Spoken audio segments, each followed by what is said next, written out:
Autonomia sì, ma non come stabilito dalla legge Calderoli. La sentenza della Corte Costituzionale sui ricorsi presentati da Campania, Sardegna, Puglia e Toscana apre nuovi scenari perché se il testo nel suo complesso non è incostituzionale, ci sono degli aspetti, 7, che presentano profili di incostituzionalità e in attesa delle motivazioni della sentenza la politica si spacca, una bocciatura degli aspetti chiavi della legge secondo il centro-sinistra, una promozione con alcuni correttivi per il centrodestra. La Lega fa buon viso ad un gioco dall'esito ancora incerto. Il percorso dell'autonomia continua, ci saranno dei correttivi da fare sulla legge quadro, in Parlamento verrà fatto, quindi questa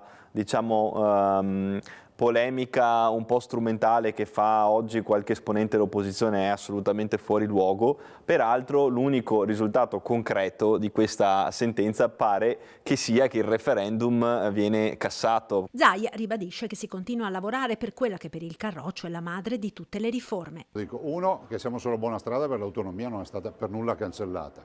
Due, che l'EP, se si tratta di fare modifiche, immagino che il governo le farà, ma stiamo parlando di un parallelo all'autonomia.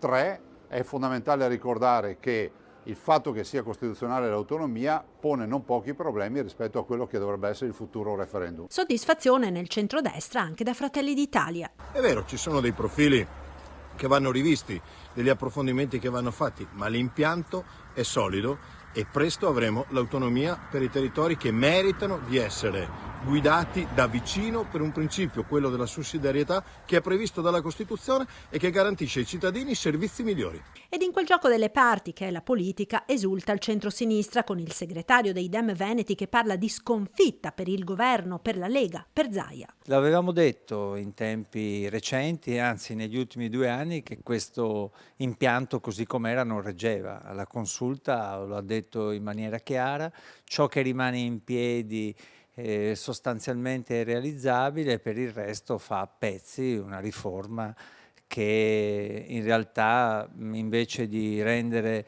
il nostro paese più unito rischiava di aumentare le diseguaglianze sia sociali che territoriali. Di certo in questo momento è in bilico il referendum abrogativo. Il testo è in mano alla Cassazione che valuterà la legittimità dei quesiti anche alla luce della sentenza della consulta, ci confida la CGIL. Continuiamo a sostenere il referendum totalmente abrogativo di questa norma che riteniamo sbagliata per le persone che rappresentiamo, per cui attendiamo l'esito che ci sarà attorno a metà dicembre nella consulta dell'ammissibilità del referendum.